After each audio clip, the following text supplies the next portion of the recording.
Welcome to my channel, a vlog that brings your story about the love of a mafia boss.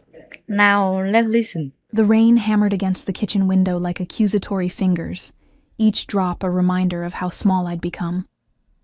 My hands trembled as I wiped down the same counter for the third time, the chemical smell of bleach burning my nostrils, mixing with the stale coffee scent that never quite left this place. Maria's diner, 24-hour shifts that bled into each other, tips that barely covered the bus fare home, and a uniform that smelled perpetually of grease no matter how many times I washed it. I was invisible here, a ghost in a stained apron, refilling cups for truckers who never looked up from their phones, cleaning tables where families laughed about futures I couldn't afford to dream about anymore. 26 years old, and this was it. This was all there was. The bell above the door chimed, another customer I'd serve with a smile I didn't feel. But when I turned, the words died in my throat. He stood in the doorway, rain sliding off a black coat that probably cost more than I made in a year. Water droplets caught in dark hair styled with deliberate carelessness. And even from across the room, I could smell it. Cedar and something darker, expensive, dangerous. Behind him, two men in suits flanked the entrance, their eyes scanning the diner with mechanical precision, hands resting near their jackets in a way that made my stomach tighten. Everyone else seemed frozen. Maria stopped mid-pour. The trucker at table 6 put down his fork. The man's gaze swept the room and landed on me. My breath caught.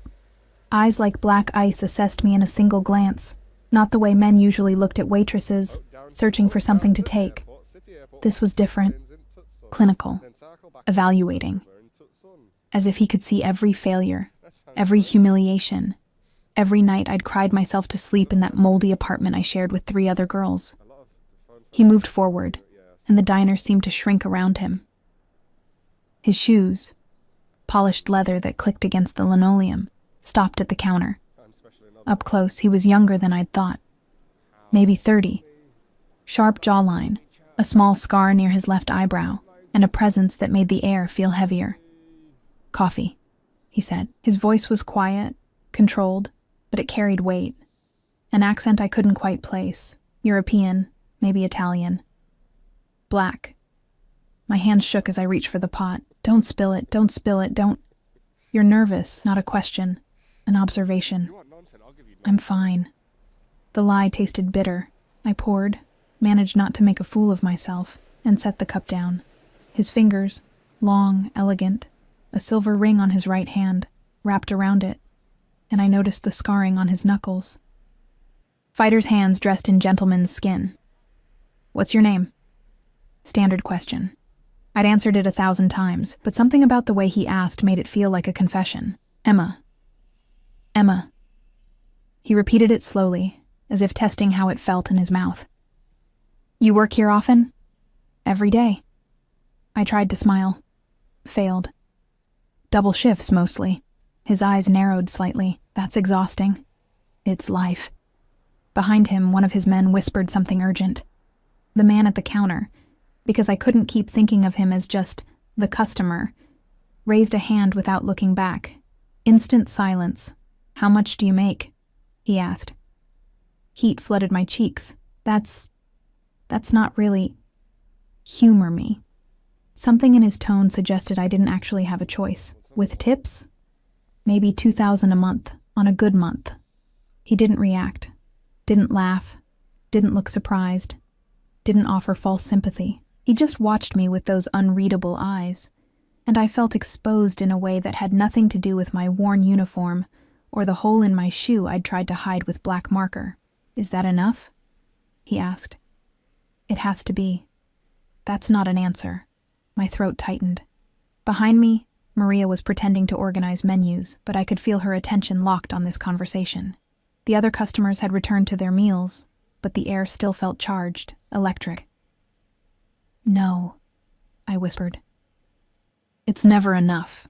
He set down his cup, reached into his coat. For one terrifying second, I thought. But he pulled out a wallet, thick, black leather that looked soft as silk. He extracted several bills and placed them on the counter. $500, just sitting there, between the sugar packets and the ketchup bottles. "That's too much." I said automatically. For the coffee, he replied. And for your honesty. I can't accept. You can. His phone buzzed. He glanced at it, frowned, and stood. I have to go. Wait. Your change. Keep it. He was already moving toward the door, his guards falling into formation around him. But at the threshold, he paused and looked back at me. Emma. The way he said my name made something in my chest crack open. Yes. Be careful walking home tonight. The rain makes people drive carelessly. Then he was gone, disappearing into a black SUV with tinted windows that pulled away from the curb like a panther sliding into darkness. Maria materialized beside me, staring at the money. Do you know who that was? No. That was Dante Moretti. Her voice dropped to a whisper. They say he owns half the city, the dangerous half. My hands wouldn't stop shaking. He was just a customer. Honey. Maria's weathered hand covered mine. Men like that don't just stop at places like this, and they definitely don't leave $500 tips. The money sat there, accusatory and tempting. I should give it back. Should find him somehow, return it, forget this ever happened. Instead, I folded it into my apron pocket, where it burned against my hip for the rest of my shift. The apartment was dark when I finally made it home at 2 a.m. My roommates were asleep, and I was grateful. I didn't want to explain the money, didn't want to talk about the man with the dangerous eyes and the quiet voice that had somehow stripped me bare with 3 minutes of conversation. I peeled off my uniform and stood under the shower's lukewarm spray, trying to wash away the feeling that something had shifted, that the careful, painful balance I'd maintained, the one that kept me functioning, kept me breathing through each identical day, had been disturbed. Dante Moretti. The name felt dangerous even in my thoughts. I thought about his question, how much do you make? I thought about the answer I should have given. More than I deserve, less than I need, and none of your business. Instead, I'd told him the truth, and he'd paid me $500 for it. My phone buzzed on the bathroom counter. Unknown number.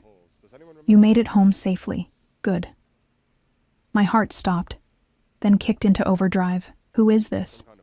The 3 dots appeared, disappeared, appeared again. Someone who wanted to make sure you didn't get hit by a careless driver. I stared at the screen, water dripping from my hair onto the glass. This was impossible. I hadn't given him my number, hadn't given him anything except my name and my failure, and how did you get my number? Does it matter? My hands shook. This should terrify me. This should send me running to, where? The police? And say what? A man tipped me generously and texted to make sure I got home safely? But Maria's words echoed. Men like that don't just stop at places like this. Yes, it matters. Fair enough. I asked your boss. She was surprisingly cooperative. Of course she was. Maria would give Dante Moretti anything he wanted if he so much as looked at her sideways. This is inappropriate. Yes. The simple acknowledgement should have reassured me. Instead, it made my pulse race faster. Then why are you texting me? The dots again. Longer this time. Because I can't stop thinking about the way you looked at that money, like it was both salvation and sin. Because most people lie when asked uncomfortable questions, but you told me the truth. Because... The message cut off. A full minute passed. Because? I typed before I could stop myself. Because you're going to change everything, Emma. And I don't think either of us is ready for that. My phone slipped from my hands, clattering into the sink. This was insane. This was dangerous. This was the most alive I'd felt in 3 years. I should have blocked the number, should have told Maria to never give out my information again, should have forgotten about cedar-scented cologne and black ice eyes and the way my name sounded in that quiet, controlled voice. Instead, I lay in bed staring at the ceiling, reading his messages over and over until the words blurred. You're going to change everything. What did that even mean? My phone buzzed again. Sleep well, Emma. I typed and deleted 5 different responses before finally settling on. You too. The dots appeared immediately. I don't sleep well. Haven't in years. But thank you for the sentiment. Something about that admission, that tiny crack in his careful control, made my chest ache. Why not? I waited. 5 minutes. 10. Maybe he wasn't going to answer. Maybe he'd realized this whole thing was because men in my position don't have the luxury of unconsciousness. Too many people would prefer us permanently asleep. The casual way he referenced his own mortality should have sent me running. Instead, I found myself typing. That sounds lonely. It is. 2 words. But they carried the weight of confession, of something he probably never admitted to anyone. I should let you rest, he added. You have another double shift tomorrow. How did he know that? How do you know that? I know many things, Emma. Your schedule is the least interesting of them. And the most interesting? I regretted the question immediately. Too forward. Too flirtatious. We weren't the way you bite your bottom lip when you're nervous. The fact that you have a small scar above your right eyebrow. That you take your coffee with 2 sugars and never remember to eat during your shifts. That you're wearing blue pajamas right now with small white stars on them. The phone clattered onto my nightstand. I bolted upright, heart hammering, and ran to the window. The street below was empty except for a black SUV parked 3 buildings down. As I watched, the back window rolled down just enough for me to see him. Even at this distance, even in the darkness, I recognized the silhouette. Dante Moretti was watching my apartment. And instead of calling the police, instead of screaming, instead of doing any of the rational things a sane person would do, I raised my hand and waved. The window rolled up. The SUV pulled away. My phone buzzed one last time. Sleep well, little star. I'll see you tomorrow. I should have been terrified. I should have packed a bag and run. Instead, I climbed back into bed, clutched my phone to my chest, and fell asleep with a smile I couldn't explain, dreaming of dangerous men and impossible futures and the way it felt to finally be seen. The morning arrived with cruel brightness, sunlight cutting through the thin curtains like an interrogation lamp. I woke with my phone still clutched in my hand, the screen dark but heavy with the weight of last night's messages. I'll see you tomorrow. Tomorrow was now today. My stomach twisted into knots as I dressed for my shift. The same stained uniform, the same worn shoes, the same routine I'd performed 1,000 times. But everything felt different. The fabric against my skin felt more real. The cool air from the broken heater felt sharper. Even the taste of cheap instant coffee seemed more vivid, as if someone had turned up the saturation on my gray existence. Maria was already at the diner when I arrived, her eyes finding mine the moment I walked through the door. She didn't say anything, but her expression spoke volumes. Be careful. Too late for that. The morning shift crawled by with agonizing slowness. Every time the bell chimed, my head snapped up. Every dark-haired customer made my pulse spike. But Dante Moretti didn't appear. By noon, I'd convinced myself last night was a fever dream. Rich men didn't text waitresses. They didn't park outside apartment buildings to watch windows. They didn't send cryptic messages about changing everything. I was wiping down table 9 when my phone buzzed. Look outside. My hands froze mid-wipe. Through the diner's grimy window, I could see it. The black SUV parked directly across the street, not hiding, not pretending. Just there. I can't leave my shift, I typed back, fingers clumsy with adrenaline. I know. I'll wait. For how long? As long as it takes. Maria appeared at my elbow, coffee pot in hand, staring at the vehicle. He's back. I see that. Emma. Her voice carried a warning I'd never heard before. Men like Dante Moretti don't wait for anyone. If he's waiting for you... What? She touched my shoulder, her grip surprisingly strong. It means you're already in deeper than you think. My shift ended at 6. The sun was setting, painting the sky in shades of blood orange and bruised purple. I changed out of my uniform in the staff bathroom, suddenly self-conscious about my worn jeans and faded jacket. My reflection showed a girl who looked tired, underfed, and completely unprepared for whatever was about to happen. The SUV was still there. I stepped outside, and immediately the back door opened. Not Dante, one of his guards, the taller one from yesterday.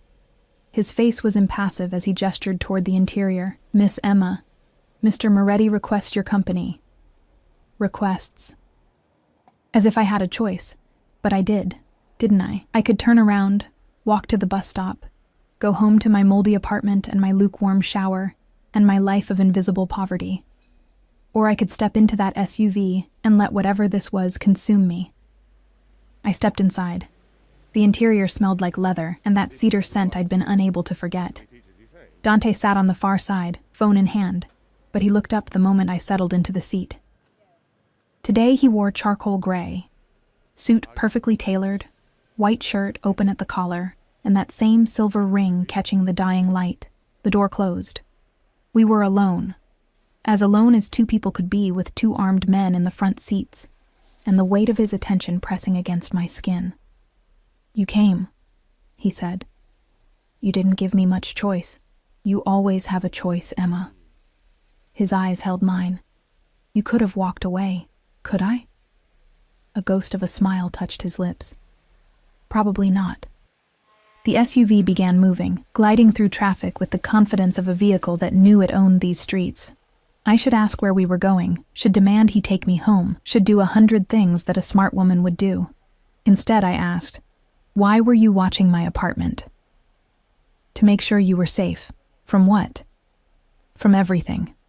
He set his phone aside, giving me his full attention. "This city is dangerous, Emma. Especially for someone like you." "Someone like me?" "Someone without protection." The word hung between us, loaded with implications I wasn't ready to examine. "I don't need protection," I said. But even I could hear how hollow it sounded. "Everyone needs protection." He leaned forward slightly, and I caught the full force of that cedar scent mixed with something warmer. Amber, maybe, or vanilla. The question is whether they're willing to accept it. And what would accepting protection from you cost? Smart question. He studied me with those black ice eyes. Most people don't think to ask. I'm not most people. No. His gaze traveled over my face, lingering on details I'd never thought worth noticing. The freckle near my left ear, the way my hair never quite cooperated, the perpetual tiredness that lived in the hollows beneath my eyes. "You're definitely not." The SUV turned onto a tree-lined street I'd never seen before. The buildings here were different, old brick converted into expensive lofts, wrought iron gates, actual trees growing from sidewalk cutouts. This was the part of the city I'd only glimpsed from bus windows, the world where people lived instead of merely survived. We stopped in front of a restaurant I'd seen featured in magazines left behind by diner customers. La Stella, 5-star reviews, 3-month waiting lists, prices that made my monthly salary look like pocket change. "What are we doing here?" My voice came out smaller than I intended. "Having dinner." Dante exited the vehicle, and after a moment of paralysis, I followed. The evening air was cooler here, cleaner somehow, no smell of exhaust or rotting garbage or desperate humanity. Just the scent of jasmine from window boxes and expensive perfumes and possibilities I'd never allowed myself to imagine. Dante's hand settled on the small of my back. Proprietary, protective. A brand through the thin fabric of my jacket. His guards flanked us as we approached the entrance, and I realized with sudden clarity that this was how he moved through the world, surrounded by weapons disguised as men, claiming space with his mere presence. The maitre d' spotted us and went pale. "Mr. Moretti, we weren't expecting—" "Table for 2, private, of course, immediately, right this way." We were ushered through the restaurant like royalty, past tables where wealthy couples paused mid-conversation to stare. I felt their eyes cataloging my cheap clothes, my unchained hair, my complete lack of sophistication. Heat crawled up my neck. Dante's hand pressed firmer against my back. "Ignore them. They're all looking. Let them look." His voice dropped lower, meant only for me.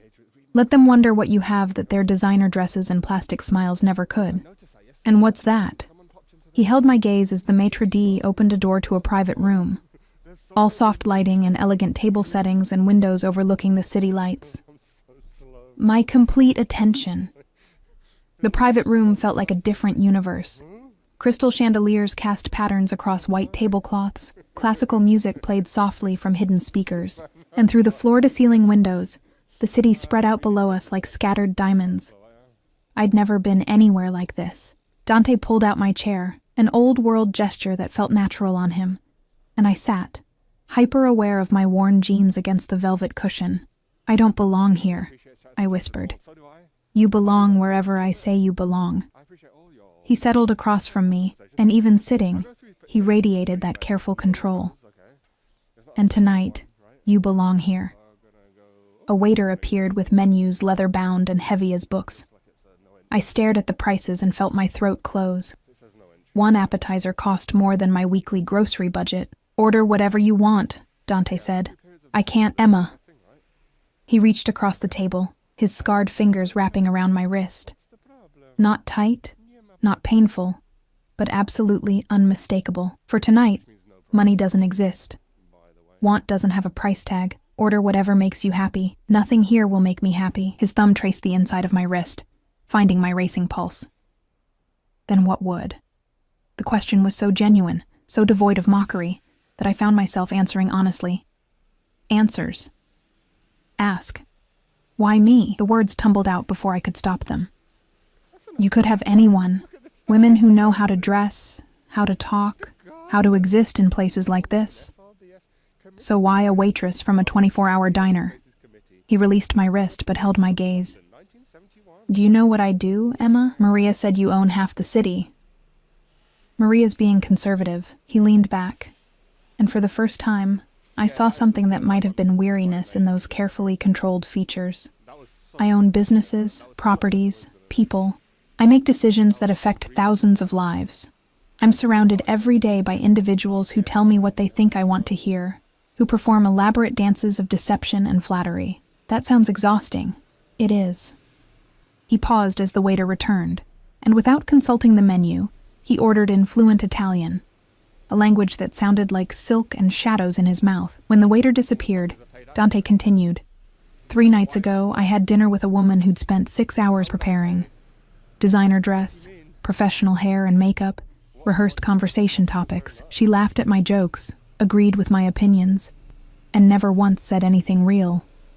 And yesterday you told me you make $2,000 a month and it's never enough. His smile was small but genuine. You looked at $500 like it was salvation and sin. You didn't pretend to be something you're not. You were just honest. Honesty is cheap. Honesty is the rarest commodity in my world, Emma. Worth more than diamonds, more reliable than gold. He studied me with an intensity that made my skin feel too tight. You have no idea how valuable that makes you. The waiter returned with wine. Red, expensive, probably worth more than my rent. Dante poured, his movements economical and elegant. I still don't understand, I said, accepting the glass with trembling hands. You will. He raised his own glass. To new beginnings. I clinked my glass against his, and the crystal rang like a bell, like a warning. The wine tasted like dark cherries and something smoother, richer. I'd never had wine that didn't come from a box. Tell me about yourself, Dante said. There's nothing to tell. Everyone has a story. Mine's boring. I took another sip, feeling the alcohol warm my chest. Small town girl comes to big city, discovers she has no marketable skills, ends up serving coffee to truckers for the rest of her life. The end. That's not the end, isn't it? Not anymore. He set down his glass, and something in his expression shifted, became harder, more focused. What if I told you that you never have to go back to that diner? My heart stopped. What? What if I told you that starting tomorrow, you're under my protection, that you'll want for nothing, fear nothing, struggle for nothing? I'd ask what you want in return, smart girl. His smile didn't reach his eyes. I want your honesty, your company, your complete trust. That's all? For now. The way he said it made something in my stomach twist. This wasn't a simple offer. This was a transaction, a contract written in invisible ink, binding me to something I couldn't fully comprehend. And if I say no, then I take you home. We forget this conversation, and you go back to your double shifts. He leaned forward, and the candlelight carved shadows across his face. But we both know you won't say no. Why? Because you felt it yesterday, the same thing I felt. His voice dropped to barely above a whisper. Recognition. The word hit me like a physical blow, because he was right. From the moment he'd walked into that diner, something had shifted in my chest. Some fundamental rearrangement of the universe that I couldn't explain or deny. This is insane, I breathed. Yes. I don't even know you. You will. You could be dangerous. I am dangerous. He said it so matter-of-factly that I almost laughed. I'm the most dangerous man you'll ever meet, Emma. But not to you. Never to you. The food arrived. Plates of things I couldn't identify, artfully arranged and smelling divine. Dante watched me instead of eating, his attention unwavering. Eat, he commanded softly. I obeyed, and the first bite exploded across my tongue.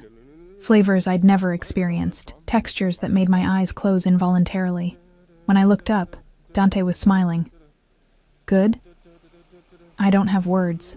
You don't need them. He finally began eating, but his gaze kept returning to me. Your expressions say everything. We ate in silence for several minutes, and gradually, impossibly, I began to relax. The wine helped. So did the food. But mostly it was Dante himself.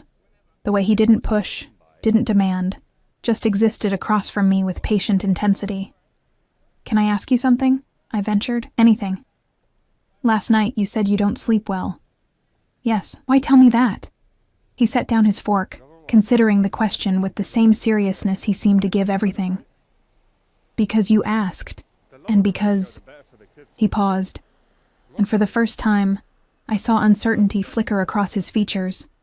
Because I wanted you to know I'm not invincible. That beneath the suits and the guards and the control, I'm just a man who hasn't had a full night's rest in 6 years. What happened 6 years ago? His jaw tightened. I became responsible for more lives than just my own. Before I could press further, his phone buzzed. He glanced at it, frowned, and typed something quickly. Then another message. His expression darkened. Problem? I asked. Always. He pocketed the phone. But nothing that can't wait. Are you sure? I don't want to... Emma. He reached across the table again, this time taking my hand properly. His palm was warm, the calluses on his fingers rough against my softer skin. When I'm with you, everything else waits. Understand? I nodded, not trusting my voice. His thumb traced circles on the back of my hand, and I watched, mesmerized, as this man who commanded fear and respect with equal ease performed this small, gentle gesture. I should scare you, he said quietly. You do. But you're still here. I don't know why. Yes, you do. His eyes found mine. You're here because you're tired of being invisible. Because you want someone to see you, really see you, and not just look through you like everyone else does. Tears burned behind my eyes. How did he know? How could he possibly know exactly what it felt like to move through the world as a ghost? I see you, Emma, he continued, his voice dropping to that whisper-soft tone that somehow carried more weight than shouting. Every scar, every fear, every dream you've buried because they hurt too much to hope for. I see all of it. Stop, I managed. Why? Because you're making me believe impossible things.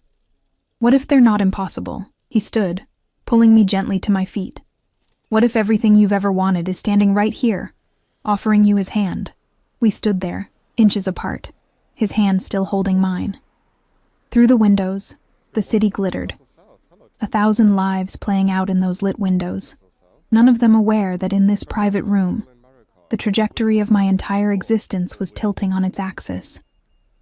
Come home with me, Dante said. It wasn't a command. It was an invitation, a question wrapped in certainty. I don't. Not for that. His free hand came up, fingertips grazing my cheek with devastating gentleness. Just to talk. To let me show you what I'm offering. And if tomorrow morning you want to walk away, I'll take you anywhere you want to go. No strings, no obligations. You're lying. Probably. The corner of his mouth quirked. But don't you want to find out for sure? Every rational cell in my body screamed to refuse, to walk away from this beautiful, dangerous man and his impossible offers. But I was so tired of being rational, so exhausted from years of careful choices that had led nowhere, so desperate for someone, anyone, to look at me the way Dante Moretti was looking at me right now, like I mattered, like I was worth the wait, like I was his salvation instead of his sin. "Okay," I whispered. His smile transformed his entire face, and for one moment, I saw past the control and the danger to something younger, more vulnerable. "Okay," he echoed. And as he led me from the restaurant, his hand never leaving mine, I realized with crystal clarity that I'd just stepped off a cliff. I could only hope he'd catch me before I hit the ground. The penthouse occupied the top 3 floors of a building I'd only ever seen from street level, craning my neck to glimpse its peak. Now I stood inside it, and the scale felt wrong. Too much space, too much luxury, too much of everything I'd spent years convincing myself didn't matter. Floor-to-ceiling windows wrapped around the main living area, offering a panoramic view of the city that made my breath catch. The furniture was all clean lines and expensive fabrics, dark woods and leather that probably cost more per square inch than my entire wardrobe. Abstract art hung on walls painted in shades of charcoal and cream. Everything was pristine, controlled, perfect. It felt exactly like Dante. "Drink?" he asked, shrugging off his jacket and draping it over a chair with careless elegance. "Water is fine." He moved to a bar that could have serviced a small restaurant, and I watched the way he moved, economical, precise, aware of every inch of space around him. Even here, in what should have been his sanctuary, he carried that coiled tension. I wandered to the windows, pressing my palm against the cool glass. From this height, the city looked different, cleaner, the grime and desperation invisible from this altitude, replaced by twinkling lights and geometric beauty. "It's not real," Dante said, appearing beside me with 2 glasses of water. "The view, I mean. Up here, everything looks peaceful, organized, but we both know what's really down there. Chaos. Survival." He handed me the water, our fingers brushing. People doing whatever they must to make it through another day. Like me. Like you used to. His reflection in the glass studied mine. "That can change tonight if you want it to."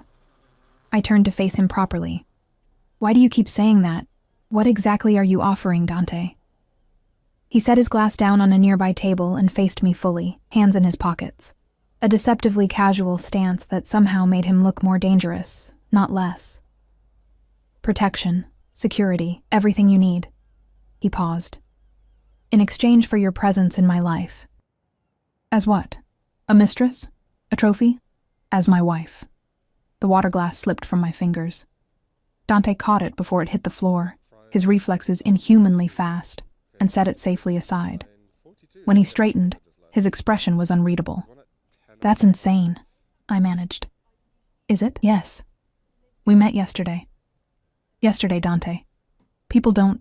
You can't just... I can do whatever I want, Emma." He said it without arrogance, just stating a fact. "And what I want is you. You don't even know me. I know enough." He moved closer, not touching but invading my space in a way that made my pulse skitter. "I know you're honest in a world of liars. I know you're strong enough to survive on $2,000 a month without losing yourself. I know you bite your lip when you're nervous and you haven't had a decent night's sleep in longer than you can remember. That's not knowing someone. Then let me finish." His voice dropped lower, intimate. "I know your favorite color is blue because you always choose the blue pens at the diner when you take orders. I know you're left-handed, but you've trained yourself to serve with your right because it's easier.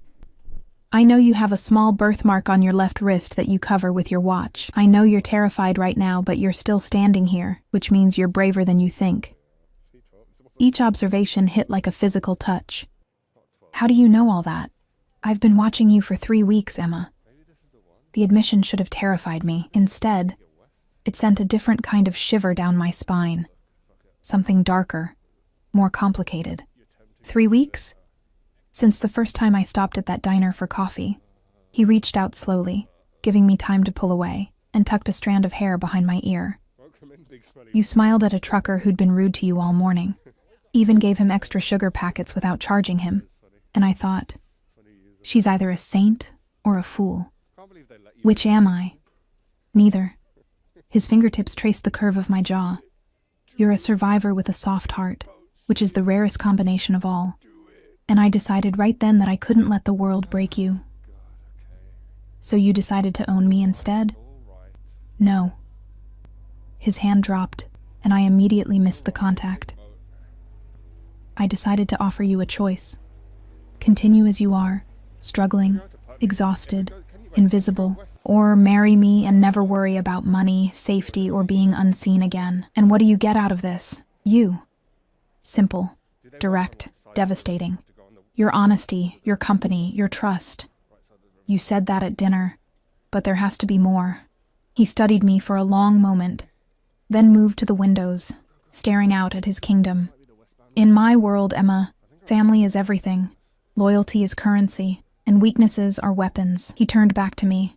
I'm 32 years old. Every man in my organization expects me to marry, to produce heirs, to solidify my legacy. They've paraded suitable candidates before me for years, daughters of associates, women from respected families, alliances that would strengthen my position. And you want me instead?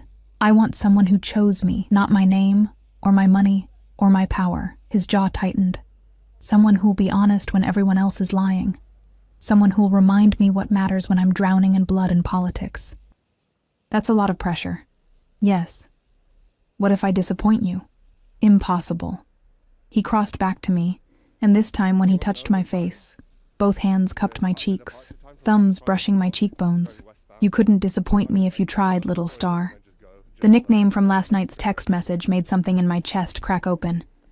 Don't call me that. Why not? Because it makes this feel real. It is real. He leaned closer, his breath warm against my lips. This is the most real thing I've felt in years. I should step back, should create distance, should do anything except stand here, letting this dangerous man touch me like I was something precious. I need time, I whispered. How much? I don't know. More than one night. Okay. He didn't release me. Stay here tonight. Take one of the guest rooms. In the morning, we'll talk more. And if you still want time, I'll give it to you. Just like that? Just like that. His thumb traced my bottom lip, and my breath hitched. But Emma? Yes? You should know that I'm not a patient man. And once I've decided I want something, I don't stop until it's mine. I'm not a thing to be owned. No. His smile was sharp, predatory. You're far more valuable than that. The guest room was larger than my entire apartment. King-sized bed with Egyptian cotton sheets, ensuite bathroom with a tub the size of a small pool, and a walk-in closet that currently held only spare linens and designer luggage. Dante had shown me to the room himself, pointed out where everything was, and then left with a simple, "Sleep well. I'll see you in the morning." Now I stood in the bathroom, staring at my reflection in a mirror framed by soft lighting. The girl looking back seemed familiar but foreign. Same tired eyes, same cheap clothes, but something in her expression had shifted. She looked like someone who'd been offered a fairy tale and couldn't decide if it was a dream or a nightmare. I showered, using products that probably cost more than my monthly grocery bill, and the hot water felt like a baptism. When I finally emerged, wrapped in a towel softer than clouds, I found clothes laid out on the bed, silk pajamas in navy blue. My favorite color, just like he'd said, with delicate lace trim. A note rested on top in strong, angular handwriting, "Since you left your starred ones at home." D. He'd noticed. Of course he'd noticed. Dante Moretti noticed everything. I dressed, and the silk felt like sin against my skin. When I climbed into the bed, the mattress seemed to embrace me, and for the first time in years, I felt safe, which was absurd. I was in the home of a man Maria had called dangerous, a man who'd admitted to watching me for weeks, a man who wanted to marry me after 2 conversations.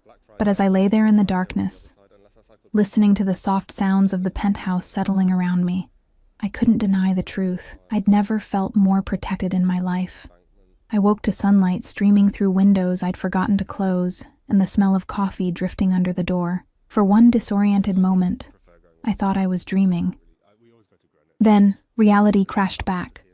The proposal, the penthouse, the impossible choice hanging over me. I found my way to the kitchen, following the coffee scent like a lifeline. Dante stood at the counter, dressed in dark slacks and a white shirt, sleeves rolled to his elbows. He looked up when I entered, and his expression softened in a way I suspected few people ever witnessed. "Good morning." "Hi." I felt suddenly shy in the borrowed pajamas. He poured coffee without asking, 2 sugars, just like he'd said, and slid the mug across the marble counter. "Did you sleep well?" "Better than I have in years." The admission slipped out before I could stop it. "Good." He leaned against the counter, coffee in hand, watching me with those assessing eyes. "We need to talk about practicalities." "Practicalities?" "If you agree to marry me, there are things you need to understand about my life." He set down his cup. "My work is dangerous. I have enemies, many of them. You would need constant protection. Your freedom would be limited." "Limited how?" "Guards whenever you leave the penthouse, restricted locations, no contact with certain people from your past." He held my gaze. "I know it sounds like prison. It does. But it would keep you alive. No dramatics, no exaggeration. Just cold fact. And in my world, Emma, staying alive is the ultimate luxury." I sipped my coffee, processing. "What about my roommates? My job?" "You'd quit the diner. Your roommates would be compensated for the sudden loss of rent. Any belongings you want would be moved here." He paused. "Unless there are people you can't leave behind." My chest tightened. No. No one who'd miss me. Something flickered in his expression, not pity, but understanding. He knew what it was like to be alone, even in a crowd. "What about love?" I asked quietly. "What about it?" "You're asking me to marry you. Don't you want... shouldn't we at least..." "Love is a luxury people in my position can't afford."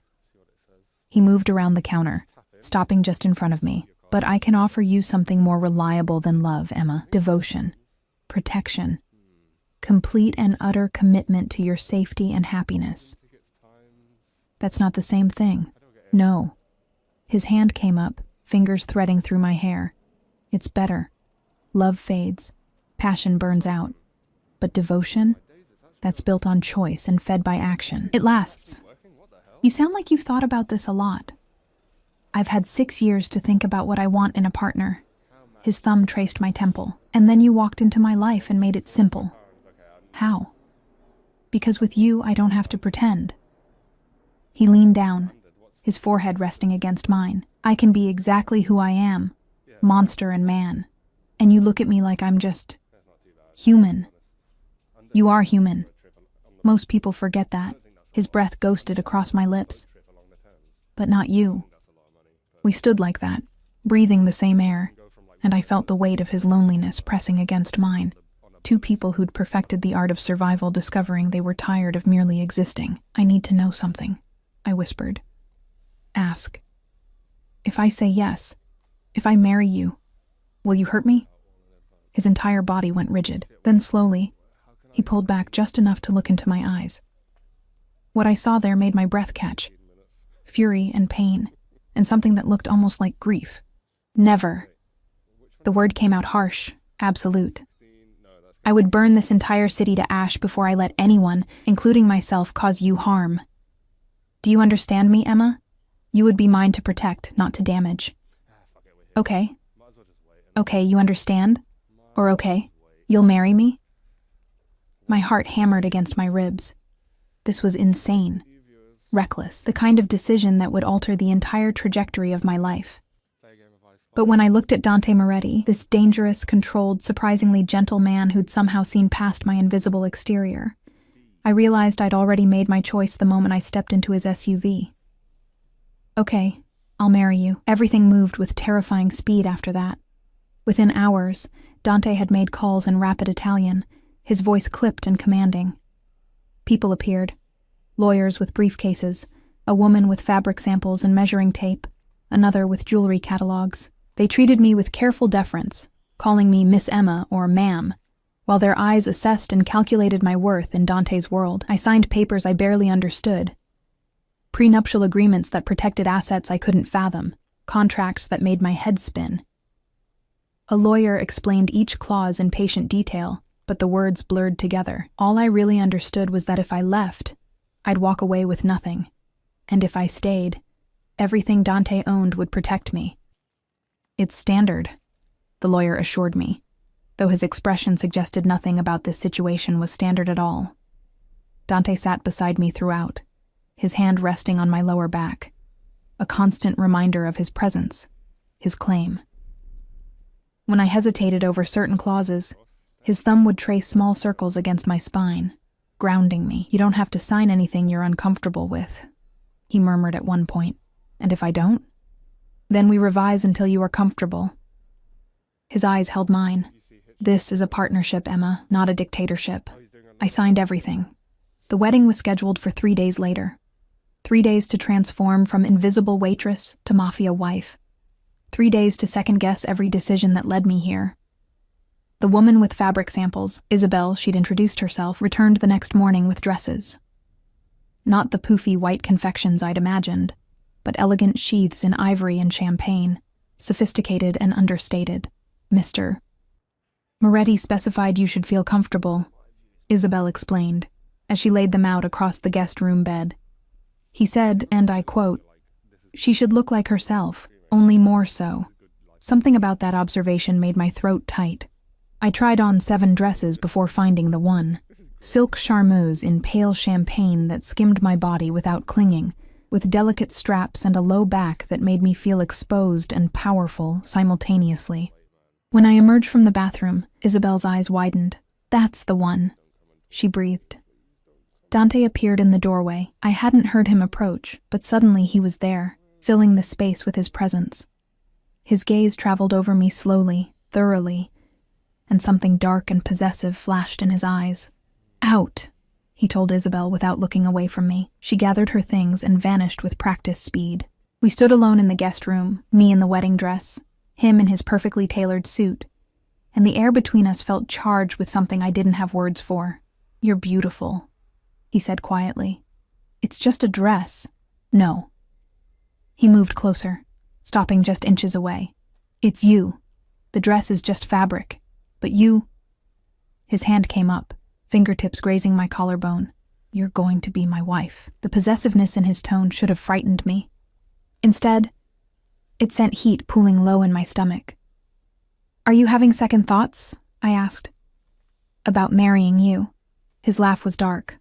"Not even slightly. You?" "Constantly." "Good." His fingers traced the strap of the dress, following it down to where it met the bodice. "If you weren't questioning this, I'd worry about your survival instincts. Maybe my survival instincts are broken. Or maybe they're finally working correctly."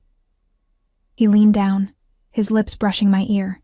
3 more days, little star, then you're mine completely." That night, I couldn't sleep.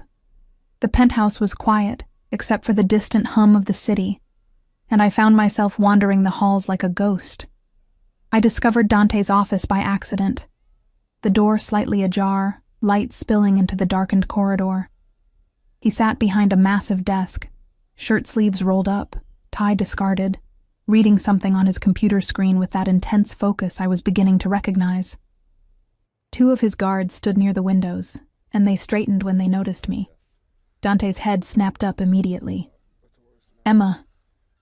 Concern flickered across his features. "What's wrong?" I couldn't sleep. He gestured to his guards. "Leave us." They obeyed without question, closing the door behind them. Dante stood, moving around the desk, and I noticed the shoulder holster he wore, the gun a stark reminder of exactly who I was marrying. "Are you okay?" he asked. "I don't know." I wrapped my arms around myself, suddenly cold despite the climate control. This is all happening so fast. 3 days ago, I was invisible. Now I'm about to become your wife, and I don't even know what that means in your world. He studied me for a long moment, then took my hand and led me to a leather sofa positioned near the windows. We sat, and he kept hold of my hand, his thumb tracing patterns on my palm. "Ask me anything," he said. "Whatever you need to know." "What exactly do you do?" "I run an organization that controls shipping, real estate, and entertainment venues throughout the city." "Clinical. Factual. We also provide protection services." "Protection from what?" From other organizations who'd like to take what we've built. His jaw tightened. From authorities who don't understand the difference between necessary violence and cruelty. From chaos. So you're a criminal. By legal definition? Yes. No apology in his tone. By my own definition, I'm a man who provides order in a world that would otherwise descend into bloodshed. I should be horrified. Should be running for the door. Instead, I asked, "Have you killed people?" His eyes went flat, emotionless. Yes. Recently? Define recently. This year. Yes. The simple honesty was somehow more frightening than any lie would have been. Does it bother you? It used to. He looked down at our joined hands. Now it's just necessary. Like breathing. That's terrifying. I know. He met my gaze again, which is why I need you, Emma. You remind me that not everything has to be calculated and controlled. That some things, some people, are worth protecting just because they exist. I'm not special. You are to me. His free hand came up, cupping my cheek. And in 3 days, you'll be under my protection permanently. No one will touch you. No one will harm you. No one will even look at you wrong without answering to me. The fierce protectiveness in his voice made something in my chest constrict. That sounds suffocating. It's survival. His thumb brushed my cheekbone. My enemies would use you against me the moment they learned you exist. The only way to keep you safe is to make you so obviously mine that touching you becomes a death sentence. So I'm bait. No. His voice hardened. You're my most valuable possession, and I protect what's mine. There was that word again. Mine. Possessive. Absolute. Inescapable. What if I want out? I whispered. A year from now, or 5 years, what if I can't do this anymore? His expression went carefully blank. Then we'd discuss it. That's not an answer. It's the only answer I can give you right now. He pulled me closer, until I was practically in his lap, his arms wrapping around me with surprising gentleness. I won't lie to you, Emma. Leaving me would be complicated, dangerous even. But if you were truly miserable, if staying was destroying you, I'd find a way. You promise? I promise I'd try. His lips pressed against my temple. But I'm also promising to make you so happy that leaving becomes the last thing you'd ever want. That's arrogant. That's determined. He pulled back enough to look at me. I don't fail at things I commit to, little star. And I'm committing to you. The next 2 days passed in a blur of preparations. More papers to sign. More people to meet. Members of Dante's inner circle who assessed me with varying degrees of skepticism and curiosity. His second in command, a man named Marco with scarred hands and cautious eyes, pulled me aside at one point. You know what you're getting into? He asked bluntly. Not really. Good. Honest answer. He studied me. Dante's been alone a long time. Made him hard, cold. But I saw how he looks at you, and I haven't seen that softness in him since. He trailed off. Just don't break him, yeah? I'm pretty sure he's the one with the power to break me.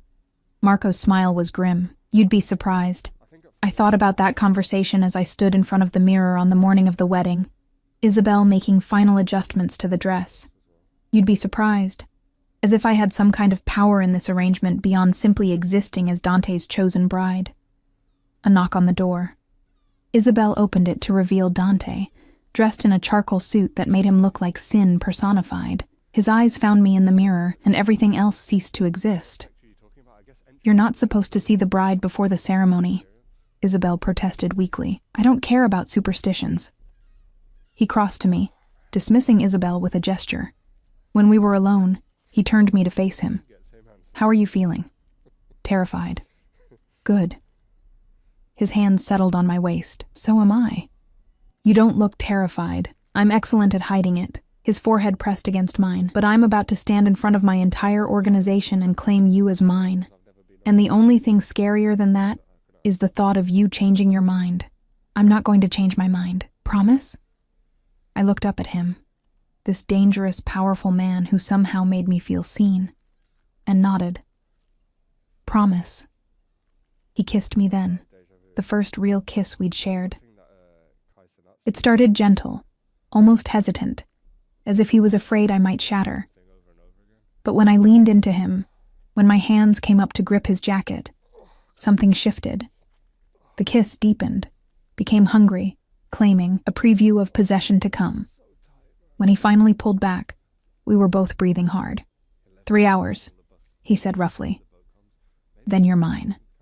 The ceremony took place in the penthouse, transformed into something elegant and intimate. Flowers I couldn't name filled every surface, their scent making the air heavy and sweet. Candles flickered despite the afternoon sunlight streaming through the windows. And people, so many people, filled the space, all dressed in expensive suits and designer dresses, all watching as I walked toward Dante. He stood at the makeshift altar by the windows, the city sprawling behind him like a kingdom awaiting its queen, Marco beside him as best man. And as I approached, I saw something in Dante's expression I'd never seen before: vulnerability. He was afraid I wouldn't come, but I did. Step by step, in the champagne dress that made me feel like someone else, I walked toward my future. The officiant spoke words I barely heard, something about love and commitment, and joining two souls. But all I could focus on was Dante's hand holding mine, his thumb tracing those familiar circles on my palm, grounding me. "Do you, Emma Rose Bennett, take this man?" "Yes," I interrupted. "I do." A ripple of amusement went through the crowd. The officiant smiled. "Let me finish the question first. Sorry." Heat flooded my cheeks. "But yes, whatever the question is, yes." Dante's smile transformed his entire face, and for one perfect moment he looked young and unguarded and almost happy. "And do you, Dante Alessandro Moretti, take this woman?" "Absolutely." No hesitation. "She's mine." The officiant laughed. "Then by the power vested in me, I now pronounce you husband and wife. You may kiss your bride." Dante pulled me against him with barely controlled force, and the kiss was nothing like the gentle one from earlier. This was claiming, possessive, a promise and a threat, all at once. When he finally released me, I was dizzy and breathless and irrevocably his. The crowd erupted in applause, but I barely heard it over the pounding of my heart. Dante's lips brushed my ear. "Mine now, little star, forever." And as his arms tightened around me, I realized with startling clarity that I'd never felt more trapped or more free in my entire life. The reception blurred into champagne and congratulations from people whose names I'd never remember. Dante kept me close, his hand possessive on my waist or the small of my back, guiding me through conversations I barely participated in. I was introduced as Mrs. Moretti, again and again, and each time the title felt more surreal. But it wasn't until the guests began departing, until the penthouse emptied and the staff cleaned away evidence of the celebration, that the reality crashed down. I was married, to a man I'd known less than a week, a man who'd just promised forever in front of his entire criminal organization.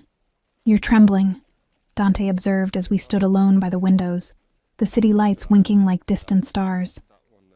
"I'm fine, Emma." He turned me to face him, his hands framing my face. "Don't lie to me. Not now. Not ever." "I'm scared," I admitted. "Of me? Of this? Of what happens next?" My hands twisted in the silk of my dress. "We're married, but we barely know each other. And everyone keeps looking at me like they're waiting for me to fail, to prove I'm not good enough for—" His kiss silenced me. Gentler this time, but no less possessive. "You are more than good enough," he said against my lips. "And anyone who suggests otherwise will answer to me. Understand?" I nodded, not trusting my voice. "Come." He took my hand. "I want to show you something." He led me through the penthouse to a section I hadn't explored, past his office, down a corridor I'd assumed was private. At the end, he opened a door to reveal a bedroom that made the guest room look modest. Everything was in shades of deep blue and silver. My colors, I realized with a start. The bed was enormous, covered in silk that looked like captured moonlight. More floor-to-ceiling windows offered views of the city, and through an open door, I glimpsed a bathroom that resembled a spa. "This is our room now," Dante said, watching my reaction. "I had it redecorated for you. When?" I started making changes the day after we met. He moved to a dresser, opening drawers to reveal clothes, women's clothes, all in my size. I knew you'd say yes eventually. That's presumptuous. That's certainty. He turned back to me. I knew the moment I saw you that you belonged here, with me. I should object to his arrogance, should be offended by his assumption. Instead, I found myself asking, what if I'd said no? Then I would have waited. He crossed back to me, backing me slowly toward the bed, and waited. And waited. However long it took for you to realize we're inevitable. My legs hit the mattress. Dante, I'm not going to touch you tonight, he said, reading my panic. Not until you're ready. But we are going to sleep in the same bed, because you're my wife now. And I want you close. Just sleep. Just sleep. His smile was wry. I'm many things, Emma, but I'm not a monster. When I finally make you mine in every way, it'll be because you're begging me for it. Heat flooded my cheeks. I'm not going to beg. We'll see. He kissed my forehead, then stepped back. Get ready for bed. I'll be back in 10 minutes. He left, closing the door behind him, and I stood alone in this beautiful room that was supposed to be mine, our room. The phrase felt foreign and intimate all at once. I changed into another pair of silk pajamas, navy blue again, and washed my face in the bathroom, staring at my reflection. I looked the same. Same tired eyes, same freckles, same ordinary features, but somehow, everything had changed. When Dante returned, he'd removed his jacket and tie, his shirt unbuttoned at the collar. He moved around the room with easy familiarity, setting his phone on the nightstand, checking the locks on the windows with automatic precision. Force of habit, he explained, catching my curious look. Can't sleep without making sure everything's secure. Even up here? Especially up here. He sat on the edge of the bed, removing his shoes. The higher you climb, the farther you have to fall. I climbed into the other side of the bed, the silk sheets cool against my skin. Dante joined me, and the mattress dipped under his weight. We lay there in the darkness, not touching, both staring at the ceiling. Can I ask you something? I ventured. Always. Why haven't you ever married before? You're 32. You said people expect it. Silence stretched between us, then. Because I was waiting for someone real. Real? Someone who'd see past everything else. Past the money, the power, the reputation. He turned his head to look at me. Someone who'd be terrified and marry me anyway. That's a strange criteria. I'm a strange man. His hand found mine under the covers, fingers interlacing. Sleep, Emma. Tomorrow we start our real life together. I woke to sunlight and the realization that Dante's arm was draped over my waist, pulling me back against his chest. Sometime during the night, we'd gravitated together, and now I was cocooned in his warmth, his breath steady against my neck. For the first time in years, I felt safe. My phone buzzed on the nightstand.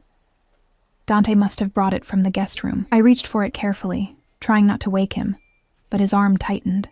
Check it, he mumbled, voice rough with sleep. Could be important. I unlocked the screen and my heart stopped.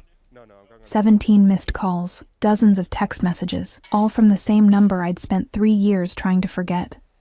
Jake, my ex-boyfriend, the man I'd loved with desperate intensity. The man who'd destroyed me so completely, I'd convinced myself I deserved the destruction. I hadn't heard from him since the day I'd found him in our bed with my former best friend, since he'd laughed at my tears and told me I was too boring to keep interested, since I'd packed everything I owned into garbage bags and moved into that moldy apartment with strangers. Dante was suddenly alert, sitting up, his eyes on my face. What's wrong? Nothing. It's just...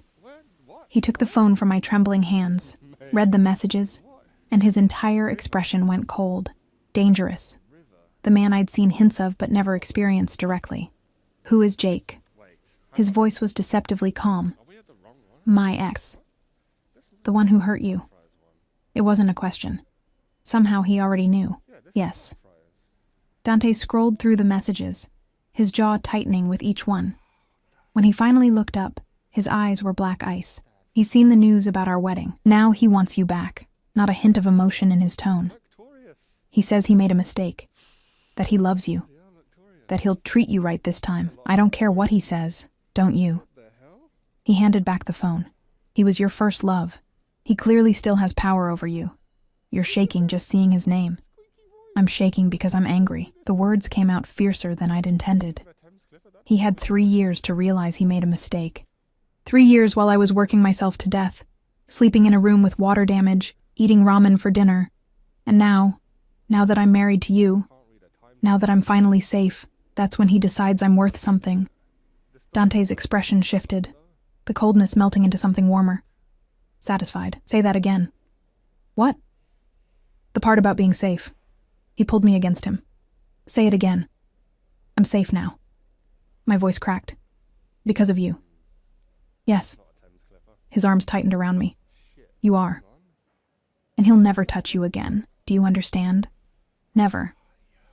I don't want him to. I just want him to disappear. That can be arranged. The casual way he said it made my blood run cold. Dante, I'm joking.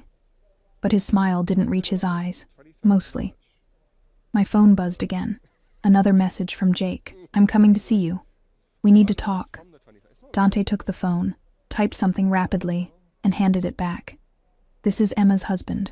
She doesn't want to talk to you. Lose this number, or lose something more valuable. Your choice. You can't just threaten people. I protested weakly. I can. I did. And he'll listen. Dante kissed my temple. No one bothers what's mine, little star. No one. Jake didn't listen. 2 days later, he showed up at the building's entrance. The security team called Dante immediately, and I watched from the penthouse windows as he appeared in the lobby, my ex-boyfriend, looking exactly as I remembered. Handsome in that careless way, dressed in clothes that suggested he'd finally gotten his life together. Too late. Far too late. Dante appeared beside me, phone to his ear, issuing commands in rapid Italian. Stay here, he told me. I want to go down. Emma, please, I looked up at him. I need to do this. I need him to see that I'm not the same girl he destroyed. Dante studied my face for a long moment, then nodded slowly. Fine. But my terms. My rules. The lobby felt cavernous and cold. Jake stood near the entrance, arguing with security, and he turned when he heard our approach. His eyes widened when he saw me, not in my waitress uniform or cheap clothes, but in the designer dress Dante had bought me, diamonds at my throat, confidence I'd borrowed from my husband's presence. Emma. Jake's voice cracked. Jesus, Emma, you look different, I supplied coolly. That tends to happen when you stop letting trash take up space in your life. His face flushed. I deserve that. I know I did. But please just hear me out. I made a mistake. The biggest mistake of my life. I've been miserable without you. Good. The word came out sharp. I hope you've been as miserable as I was when I found you fucking my best friend in our bed, when you laughed at me for crying, when you told me I was too boring to keep you interested. I was an idiot. Young and stupid and... No. Dante's voice cut through Jake's excuses like a blade. He'd been silent until now, letting me speak. But his patience had limits. You were cruel. There's a difference. Jake finally seemed to notice Dante, and something in his expression shifted. Recognition, maybe, or fear. You're Dante Moretti, and you're the mistake my wife made before she knew better. Dante moved closer to me, his hand settling possessively on my waist. She's told you she's not interested. The security team told you to leave. I told you what would happen if you persisted. Yet here you are. I just want to talk to her, alone. That's not happening. My voice was steady now, strengthened by Dante's presence. I don't owe you closure, Jake. I don't owe you anything. You had your chance, and you threw it away for someone who wasn't me. She meant nothing, and I meant less. I took a step forward, and Dante let me, though his hand remained on my back. That's what you showed me. That I was so worthless, so forgettable, that you couldn't even be bothered to hide your betrayal. You wanted me to find you. You wanted me to know I wasn't enough. That's not true. It doesn't matter if it's true. I was surprised by how calm I felt. What matters is that I spent 3 years believing it, 3 years thinking I was the problem, that I needed to be prettier, more exciting, more everything. And then I met someone who looked at me like I was already enough, like I was more than enough, like I was everything. I glanced back at Dante, and his expression made my breath catch. Pride, possession, and something deeper. Something that looked almost like love. So thank you, I continued, turning back to Jake. Thank you for being cruel. Thank you for destroying me. Because if you hadn't, I never would have become someone who deserved a man like Dante Moretti. Jake's face crumpled. Emma, please, leave. Dante's voice was quiet but absolute. Now, while you still can. The security team moved forward, and Jake had no choice but to retreat. I watched him go, this man who'd once held my entire heart and felt nothing. No pain, no regret, no longing. Just relief that he was finally, truly out of my life. When the lobby doors closed behind him, I sagged against Dante. I'm proud of you, he murmured into my hair. I thought I'd feel different, more satisfied or something. Revenge is overrated. He turned me to face him. But freedom? That's priceless. Weeks passed, then months. And slowly, impossibly, the penthouse became home. I learned Dante's routines, the way he checked locks before bed, the 3 phones he carried for different purposes, the nightmares that woke him at 3 a.m. I learned that beneath the dangerous exterior lived a man who remembered how I took my coffee, who left notes on my pillow when he had to leave early, who called me in the middle of meetings just to hear my voice. I learned his world too, the careful politics of his organization, the lines between necessary violence and cruelty, the way power and fear intertwined. Marco became a friend, teaching me self-defense and sharing stories about Dante's past. The other wives, yes, there were others married to men in the organization, slowly accepted me, though I'd never fully be one of them. And I learned myself, the Emma who'd been invisible, who'd believed she was worth nothing, began to fade. In her place grew someone stronger, someone who could stand beside Dante Moretti and not disappear in his shadow. You're different, he observed one night, as we lay tangled together in bed, months of careful courtship having finally led to the inevitable. His fingers traced patterns on my bare shoulder, and I was still breathless from the way he'd claimed me. Possessive and gentle in equal measure. How so? You don't flinch anymore when I touch you. You don't apologize for taking up space. You look me in the eye when you disagree with me. He smiled. You've become dangerous, little star. I learned from the best. No. He pulled me closer. You were always dangerous. You just didn't know it yet. A year after our wedding, Dante came home with blood on his knuckles and exhaustion in his eyes. I didn't ask questions. Had learned by then that some things were better left unspoken. Instead, I cleaned his hands while he sat silent on our bathroom counter, and when I finished, I kissed each scarred knuckle. I don't deserve you, he said quietly. You're probably right. I looked up at him. But you have me anyway. Forever? Forever. I hesitated, then placed his hand on my still flat stomach. And soon, it'll be the 3 of us. His eyes widened. You're pregnant. 6 weeks. I held my breath, waiting for his reaction. Dante slid off the counter, dropping to his knees before me, his hands covering mine where they rested on my stomach. A baby. Are you happy? Happy? He looked up at me, and tears gleamed in those black ice eyes for the first time since I'd known him. Emma, I haven't been truly happy in 6 years. Not until you. And now, his voice broke. Now you're giving me everything I never thought I'd have. He pressed his forehead against my stomach, and I felt his shoulders shake with silent sobs. This dangerous, controlled man falling apart at the promise of new life. I'm terrified, he admitted against my skin. Me too. What if I fail? What if I can't protect you both? What if, then we'll figure it out together? I ran my fingers through his hair. That's what we do, remember? We face impossible things and survive them. He looked up at me, tears still tracking down his face, and smiled. Together. Together. 7 months later, I lay in a private hospital room, exhausted and exhilarated, holding our daughter. She was perfect.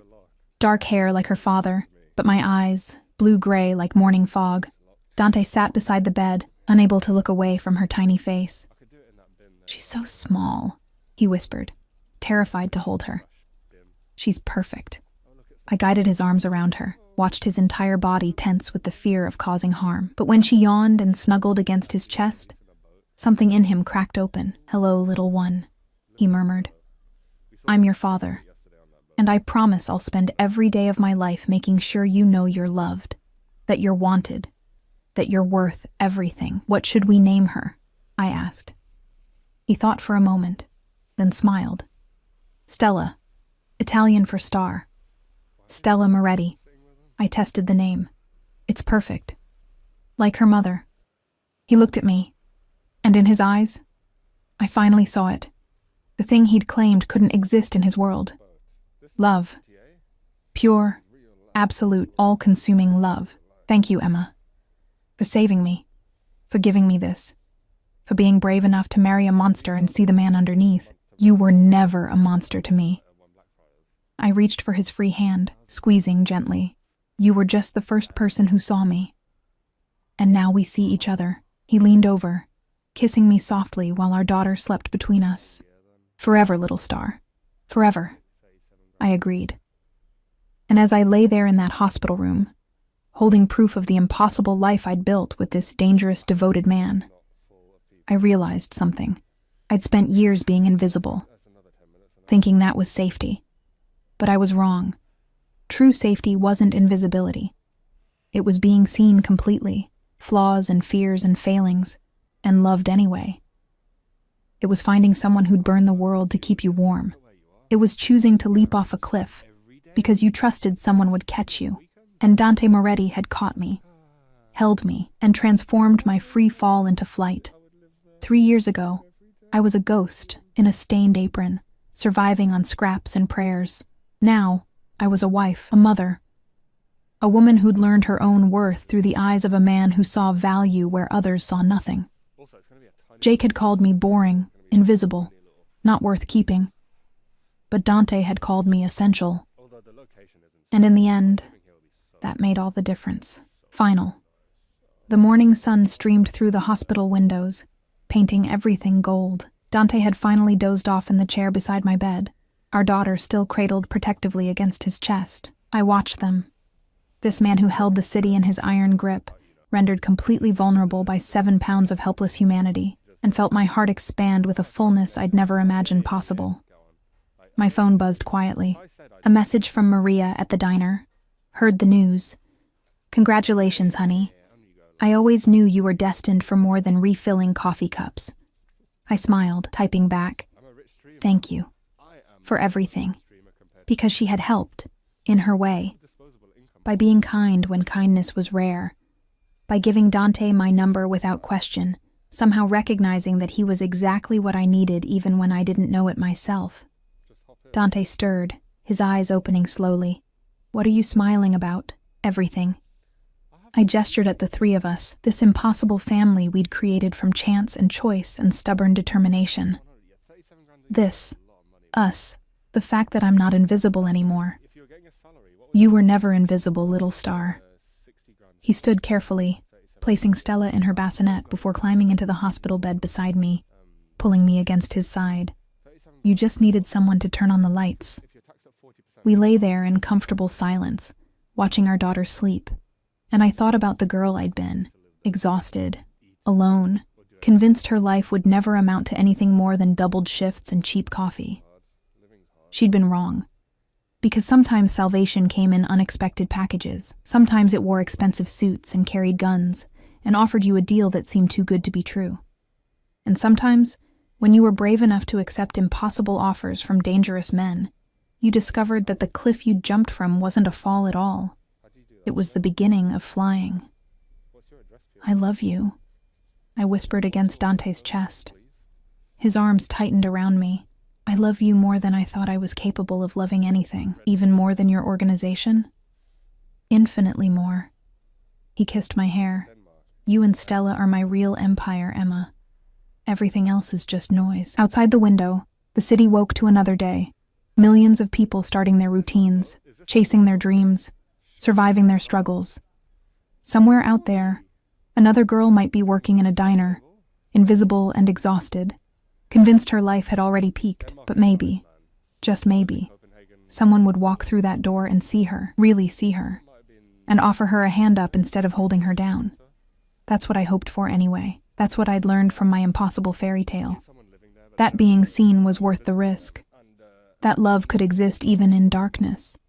That sometimes the most dangerous choice was also the most necessary. And that happy endings weren't reserved for princesses in towers or girls who'd done everything right. Sometimes they belonged to waitresses who said yes to mafia bosses, to women who chose uncertain futures over comfortable misery, to survivors who'd learned that safety wasn't found in invisibility, but in being claimed so completely that the entire world had to acknowledge you existed. I was Emma Moretti now, wife, mother, most valuable possession of the most dangerous man in the city. And for the first time in my entire life, I was exactly where I belonged.